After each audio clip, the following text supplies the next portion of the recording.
Dia kata aku telah siapkan dua perkara. Untuk aku masuk syurga Allah Ta'ala ini dua perkara aku dah siapkan. Yang pertama, aku cinta kepada Allah dan Rasul. Dia tanam kecintaan sepenuhnya kepada Allah dan Rasul mengatasi segala-galanya. Yang kedua, bila berperang, tak kira berlaku kecamukan dalam peperangan. Makna tentera Islam yang tidak dimakan. Tentera Islam yang ada. Ketika itu, aku berazam tidak akan mengundurkan diri. Dia nekat nak mati syahid di medan. Bila dulu orang kata pemuda ini, Nabi kata kalau kamu benar yakin kepada Allah, Allah tak akan merealisasikan impian itu. Lalu Nabi SAW dia berkata, dan dikatakan sahabat ini di antara yang awal syahid di medan. Di antara yang awal dapat masuk syurga Allah Subhanahu wa Ta'ala. Berdasarkan hadis ini, Nabi tunjuk jalan masuk syurga ni dalam hatinya ada kecintaan penuh pada Allah dan Rasul.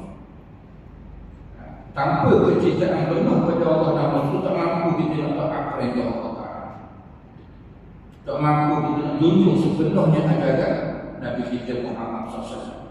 Siapa mereka korbankan nyawa untuk agama Allah Subhanahu wa Ta'ala. Aku tengok hari ini orang yang semangat macam pemuda ini di bumi Palestin, berebut nak mati syahid, berebut nak mati syahid. Adalah menangani askar tentera Israel tak nak berperang, merayu tak nak pergi berperang. Sebab apa? Dia kata kita kami berperang dengan Hamas macam berperang dengan hantu. Berperang dengan orang tak takut mati, berperang dengan orang yang tak takut peluru, bom. Tak ada istilah muda tadi. Ketika jatuhnya Parsi ke tangan Islam, Panglima tentera Parsi menghadap Khalid al-Walid. Ketika Parsi sudah kalah, macam mana kamu dapat mengandalkan kami? Macam mana kamu dapat mengandalkan kami? Kami ini musuh kamu. Kami kuat, kamu lemah pada saat. Tiba-tiba kamu boleh mengandalkan kami. Lalu Khalid al-Walid mendedahkan rahsia kemenangan tentera Islam walaupun kecil, walaupun sikit, walaupun lemah pada saat ini. Tiba-tiba boleh mengandalkan musuh yang begitu besar. Kata Khalid al-Walid, kami cinta kepada kematian sebagaimana kamu cinta kepada kehidupan. Kamu berpegang untuk mati, kamu berpegang untuk hidup. Maka di situ kami mencapai kemenangan. Prinsip itulah yang dipegang oleh saudara kita di bumi Palestin ini. Walaupun orang tak tahu, tidak sedikit pun mengecewakan mereka. Benar sahaja Nabi SAW, la yazalu ta'ifatun min ummat al-haq zahirin la yadurruhum man khazalahum hatta ya'tiya amrullah.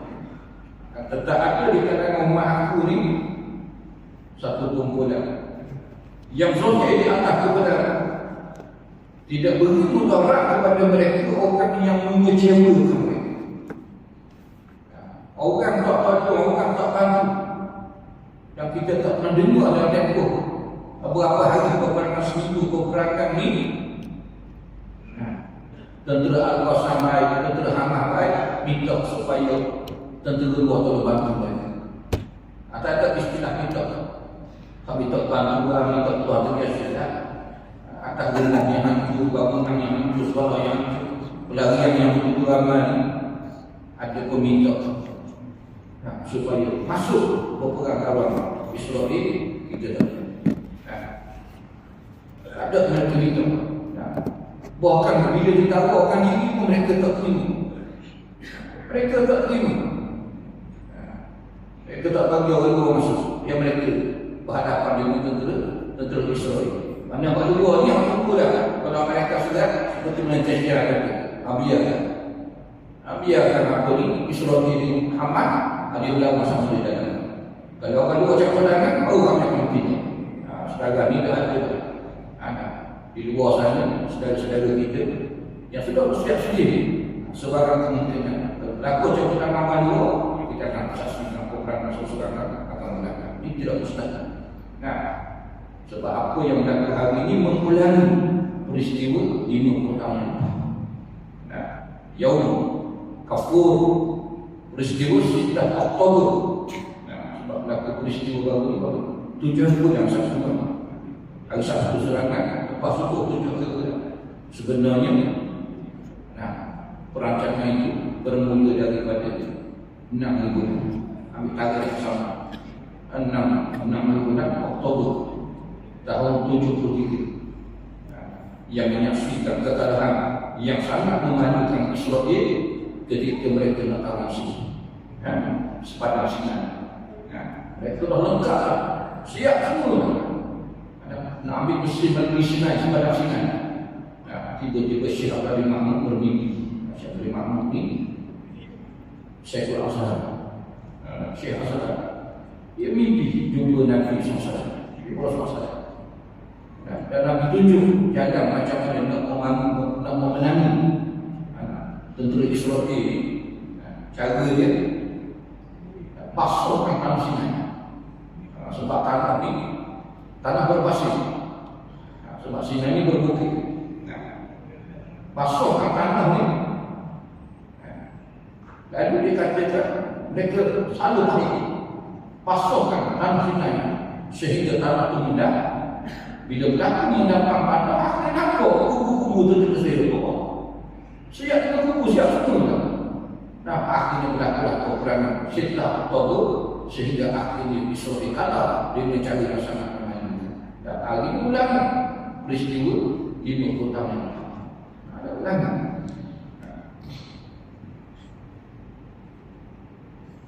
Dan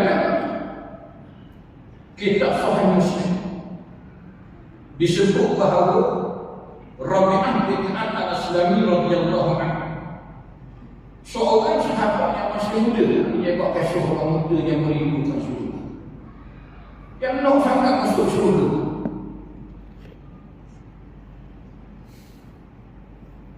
Berkata kepada Rasulullah sallallahu alaihi wasallam, "Ya Rasulullah, uridu murafaqataka fil jannah." Ya Rasulullah, aku nak berdampingan denganmu di syurga. Faqala Rasulullah sallallahu alaihi wasallam, lalu sabda Rasulullah sallallahu alaihi wasallam, fa inni ala nafsika bi kasrati sujud. Kalau begitu mungkin Tuhan mampu untuk penuhi keinginanmu. Anak masuk syurga berdampingan denganku di syurga. Cara dia amalkan dia, kamu kena perbanyakkan sujud kepada Allah Subhanahu wa taala. Rabi'ah al-Aslami ini dia ni dari kabilah Syafi'ah. Kabilah Syafi'ah ni kabilah orang miskin Bani Syafi'ah. Kabilah orang miskin di Madinah.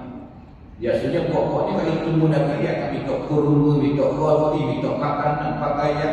Sebab mereka golongan yang sangat domestik juga.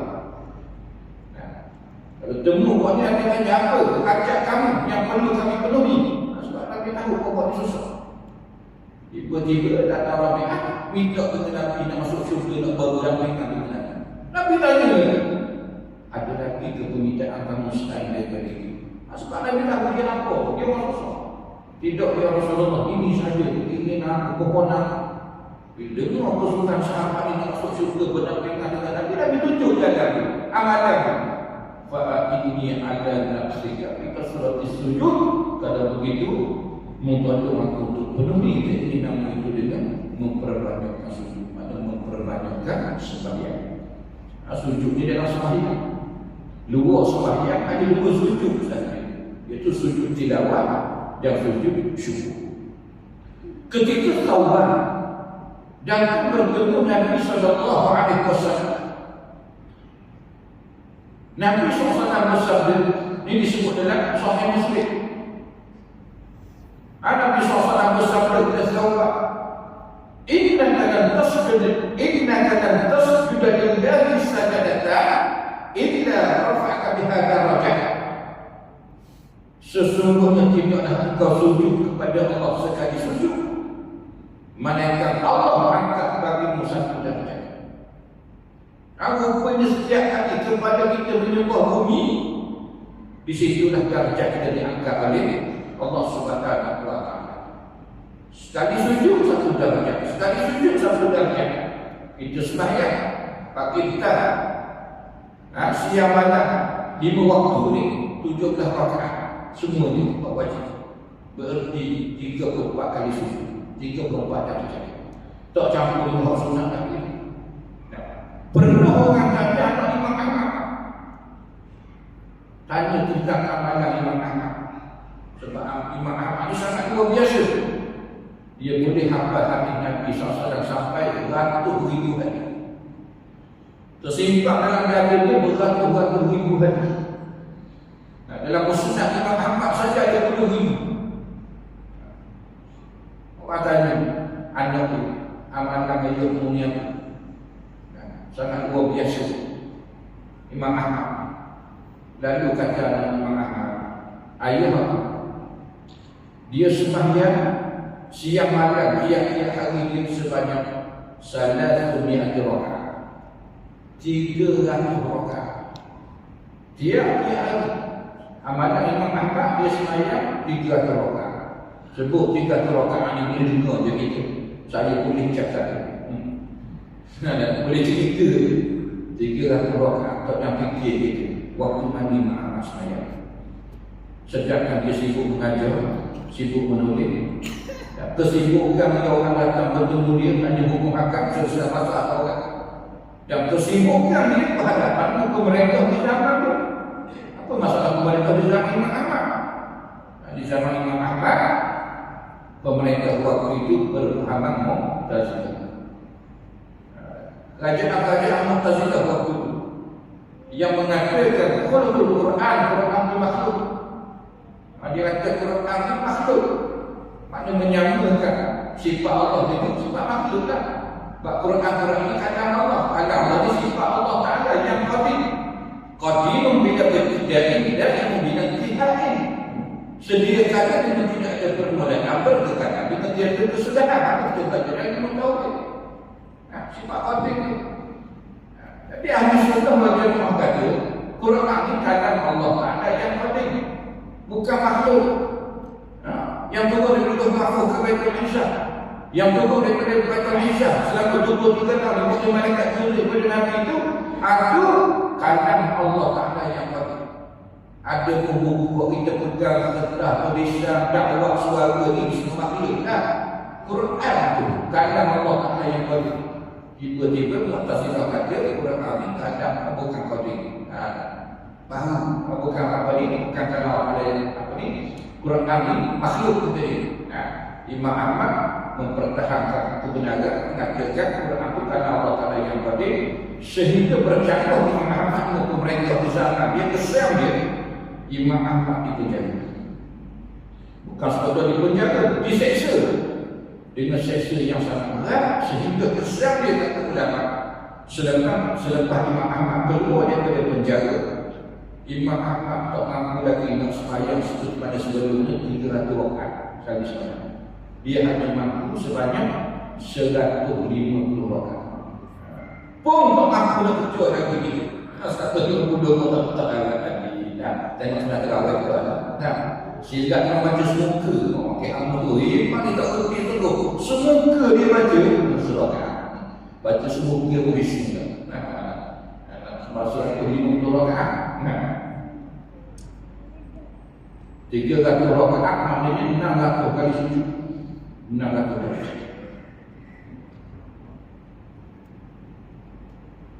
Syurga dituntut oleh Allah Subhanahu wa Ta'ala. Tidak ada yang membukanya malaikat Nabi kita Muhammad SAW. Apa maksud surga ni Tuhan tutup? Tidak ada orang boleh buka melainkan Nabi SAW. Bila Allah utus Nabi kita Muhammad SAW, syurga ni ditutup.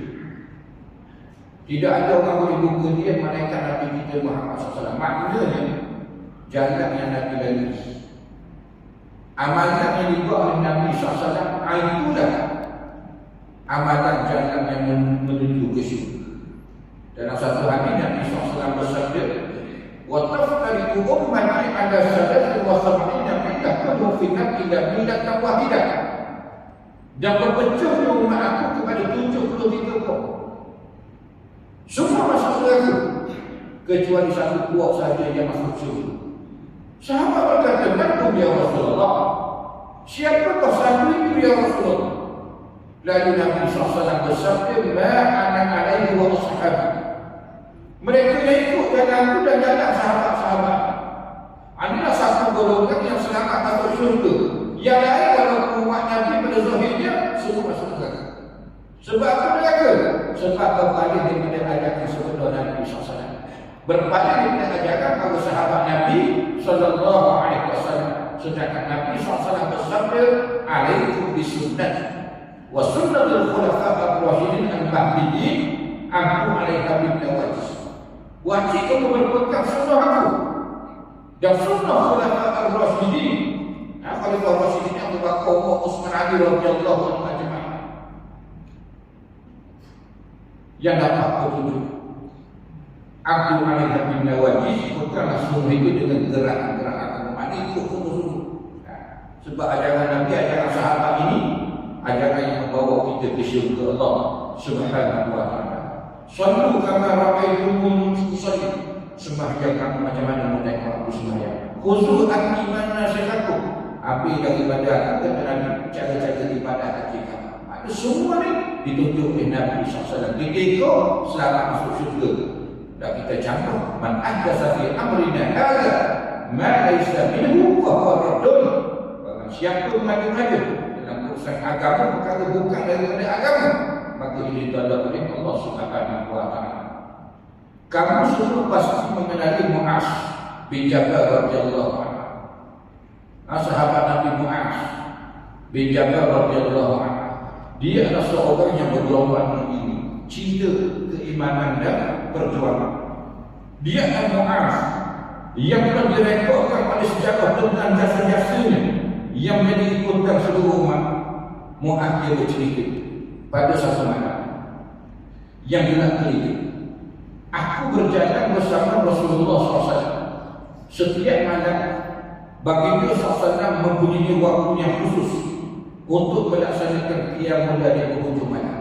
Nabi SAW letih macam mana, sibuk macam mana, hatta dalam musafir sekalipun di penghujung malam Nabi akan bangkit untuk sembahyang. Sebab Allah Ta'ala wajibkan tahajud ke atas Nabi SAW. Tahajudnya atas Nabi wajib, atas itu orang sunnah. Dia jadi sunnah muakkadah sebab wajib atas Nabi SAW. Disebabkan wajib atas Nabi, sunnah muakkadah atas kita, maka sembahyang tahajud di waktu malam tempat dia yang kedua selepas sembahyang 5 waktu.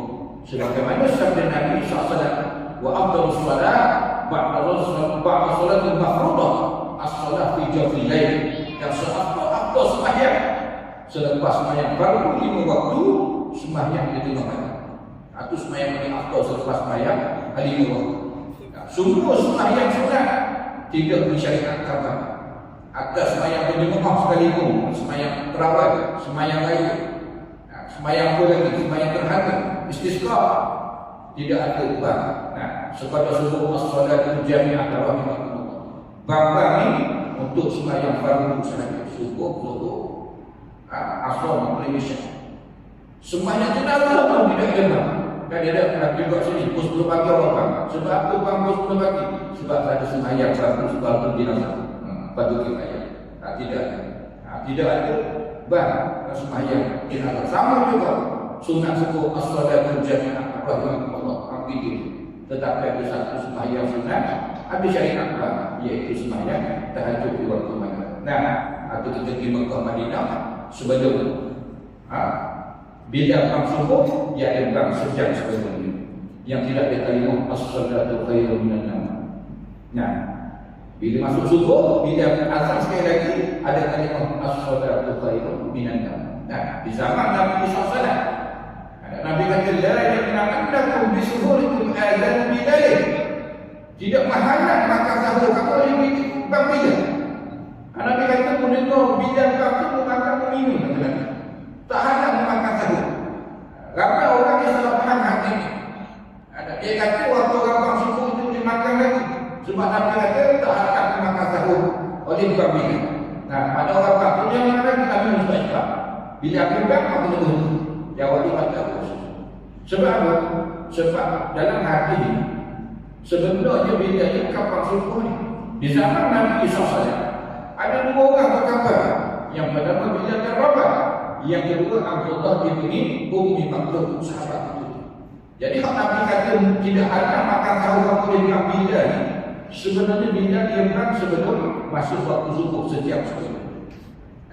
Bila Abdullah ibnu Ummi Maktum sahabat itu ni kena berhenti sebab waktu itu dah masuk waktu subuh.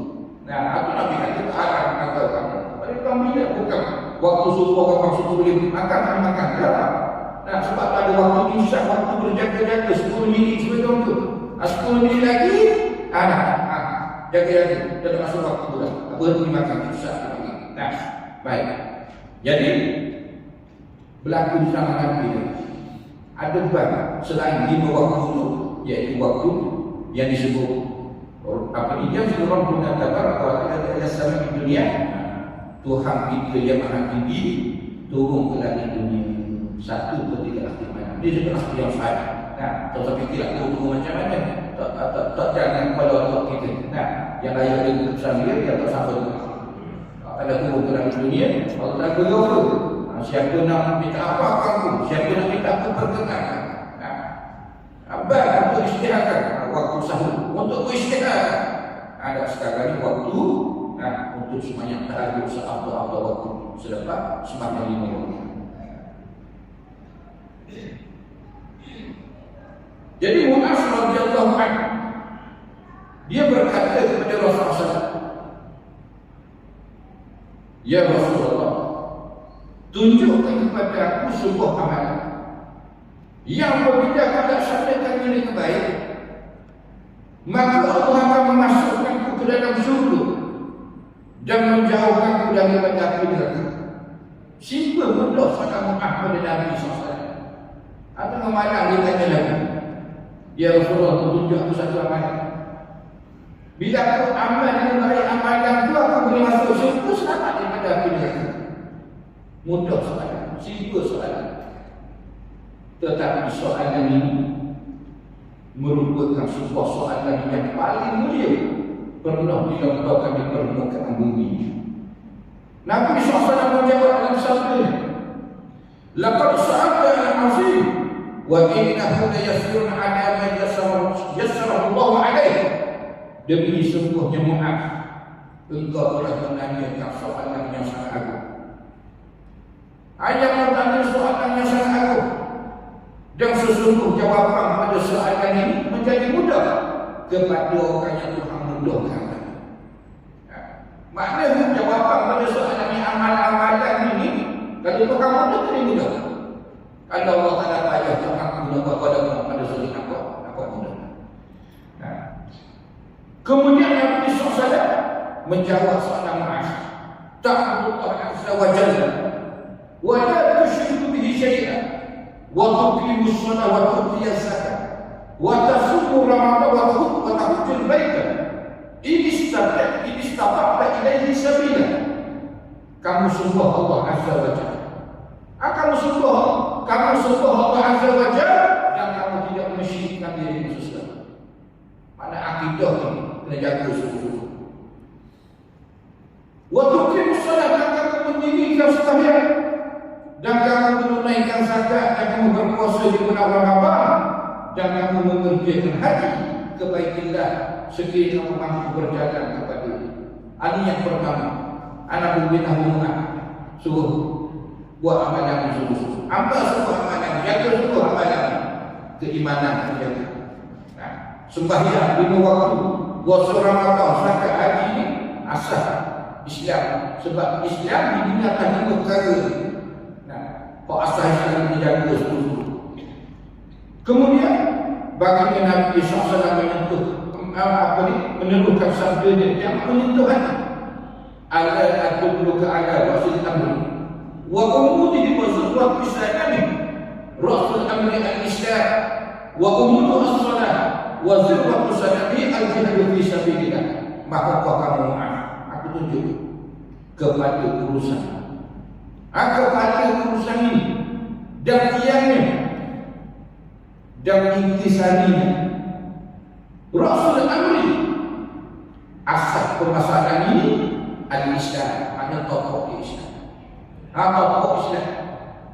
Wa umudu as-salah dan tiangnya sembahyang. Wa zirwatu sanami al-jihad fi sabilillah dan intisarinya berjihad pada jalan Allah Subhanahu wa taala. Maknanya tokoh Islam. Atau tokoh Islam itulah kita dirikan syariat bermula dari sembahyang. Tapi bukan sembahyang dia, bukan sedunia rumah. Kalau diam saja, dia kena sampai ke umur. Itulah kita kena bina semua sekali ini. Sampai peringkat kemuncak dia berjihad pada jalan Allah Subhanahu wa taala. Baginda SAW bersabda lagi berkenaan jalan menuju syurga. Ada abwabul khair, as-sawmu junnah. Maka kau kamu maaf, aku tunjuk pintu-pintu kebaikan. Apa itu pintu kebaikan? As-sawmu junnah. Puasa itu perisai kata Nabi. Perisai daripada api neraka. Maknanya berpuasa ini terbuka macam-macam pintu kebaikan. Saudara Rasulullah benar sabda Nabi SAW. Di bulan Ramadan bermodalkan proses yang kebaikan-kebaikan itu mengatasi bulan-bulan yang lain. Kalau tak mampu buat bulan lain, sedang bulan Ramadan. Begitu keburukan kita tergerak di bulan Ramadan sebab banyaknya kebaikan. Innal hasanati yuzhibna as-sayyi'at. Sungguhnya kebaikan-kebaikan itu mampu menghilangkan kejahatan-kejahatan. Kemudian Nabi SAW bersabda lagi, as-sawmu junnah. Puasa itu perisai. Was-sadaqatu tudfi'ul khati'ah. Dan sedekah itu memandangkan kesalahan-kesalahan dosa kama yudfi'u ma'an nar. Seperti mana air memandangkan api. Seperti mana api dia kata dengan air, mampu padam dengan air. Begitulah dosa ini dia kata bersedekah. Dengan bersedekah dosa diampuni oleh Allah Subhanahu wa taala. Wa salatu rajul fi jawfil lail. Dan sembahyang seseorang pada tengah malam. Ini amalan yang menuju ke syurga Allah Subhanahu wa taala. Lalu baginda SAW membaca firman Allah Subhanahu wa taala, tatajafa junubuhum 'anil madaji yad'una rabbahum khawfan wa tama'an wa mimma razaqnahum yunfiqun. Terangkat namunkan mereka daripada pembaringan mereka, menyeru Tuhan mereka khawfan wa tama'an, kerana takut meninggikan azab kemurkaan Allah, wa tama'an, dan teramat-amat mengharapkan rahmat keampunan daripada Allah Subhanahu wa taala, wa mimma razaqnahum yunfiqun, dan sebagai rezeki yang kami berikan kepada mereka di bab Islam. Seterusnya Nabi SAW bersabda lagi, ala adulluka ala millati dzalika kulli. Maka kau maaf, aku tunjuk kamu inti dari segala permasalahan yang aku uraikan tadi. Maka tentu sekali kamu ya Rasulullah. Lalu Nabi SAW bersabda, kuffa alaika hadha, kuffa alaika hadha. Jaga ini. Apa kena jaga ni? Nabi tunjuk mulut lidah. Mu kena jaga ni. Lalu Muhammad tanya Nabi SAW, ya Rasulullah, adakah kami akan diseksa? Kita akan diseksa sebab setiap ucapan tersebut ni. Lalu Nabi bersabda, sakilatka ummuka ya Mu'az. Mana sungguhmu ni Mu'az? Kenapa perkaranya semudah ini untuk tidak faham? Lalu Nabi SAW bersabda, wahai yakubun nasa fi finnar ala manakhirihim aw anfihim illa hasaidu al-sinah. Maksudnya berapa ramai manusia yang dicampur ke dalam neraka. Ada yang jatuh punggung dulu, ada yang jatuh muka dulu. Dicampur dalam neraka ni ada muka jatuh dulu, ada punggung jatuh dulu. Illa hasaidu al-sinah, melainkan kerana ke tangan lidah-lidah mereka. Punca dia sebab dosa daripada mulut. Orang yang banyak cakap, maka banyak salah. Bila banyak salah, banyak dosa. Bila banyak dosa, fadnaru awlabih, maka neraka lebih utama kepada dia. Inilah yang dijelaskan oleh Nabi SAW kepada Mu'adz bin Jabal radhiyallahu anhu, mana menjelaskan kepada kita jalan untuk kita masuk syurga Allah Subhanahu wa taala. Kena jaga seluruh syariat agama Allah Subhanahu wa taala, sampai akhlak kena jaga, mulut kena jaga. Ada supaya selamat kita masuk syurga Allah, selamat daripada azab neraka Allah Subhanahu wa taala. Dan sebetulnya kita akan sambung di pertemuan pada datang, sallallahu alaihi Muhammad wa ala alihi wasallam. Assalamualaikum warahmatullahi wabarakatuh.